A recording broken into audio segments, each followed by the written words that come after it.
آج جو نام آپ سننے والے ہیں یہ صرف اللہ کی رحمت کو بیان نہیں کرتا بلکہ یہ بتاتا ہے کہ اللہ کن لوگوں پر اپنی خاص رحمت نازل کرتا ہے۔ اور سب سے اہم سوال یہ ہے، کیا ہم ان لوگوں میں شامل ہیں؟ اللہ کا دوسرا مبارک نام ہے الرحیم، یعنی بہت خاص رحمت فرمانے والا۔ الرحیم، دی اسپیشلی مرسیفل۔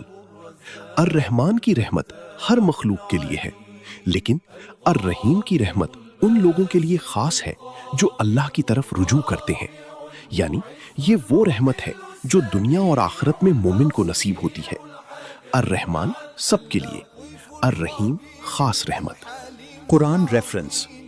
اللہ قرآن میں فرماتا ہے وَقَانَ بِالْمُؤْمِنِينَ رَحِيمًا، یعنی اللہ مومنوں پر بہت ہی خاص مہربان ہے۔ یہ نام سورہ الاحزاب کی آخری آیت میں ملتا ہے، آیت 33-43 میں۔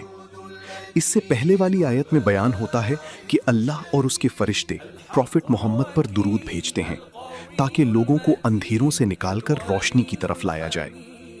یہ اللہ کی گہری رحمت، محبت اور خاص نگہبانی کو ظاہر کرتا ہے جو خاص طور پر ایمان والوں کے لیے ہے۔ یہ ہمیں یاد دلاتا ہے کہ دنیا کی مشکلات اور آزمائشوں کے باوجود اللہ کا اپنے مومن بندوں کے ساتھ تعلق نہایت تسلی دینے والا، مہربان اور رحمت بھرا ہے۔ وہی ہے جو تم پر اپنی رحمت نازل کرتا ہے اور اس کے فرشتے بھی، تاکہ تمہیں اندھیروں سے نکال کر روشنی کی طرف لے آئیں، اور وہ مومنوں پر نہایت مہربان ہے۔ سورہ الاحزاب 33-43۔ اللہ loves his believers۔ جب تم غلطی کرتے ہو پھر سچے دل سے توبہ کرتے ہو اور اللہ سے معافی مانگتے ہو تو جو رحمت تمہیں اپنی طرف کھینچتی ہے وہ الرحیم کی رحمت ہے۔ اللہ forgives۔ جو شخص یا رحیم کا ذکر کرتا ہے اللہ اس کے دل کو نرمی، سکون اور اپنی قربت سے بھر دیتا ہے۔ یا رحیم۔ آج سے روز 11 مرتبہ یا رحیم پڑھیں اور اللہ سے معافی، رحمت اور ہدایت مانگیں، 11 ٹائمز ڈیلی۔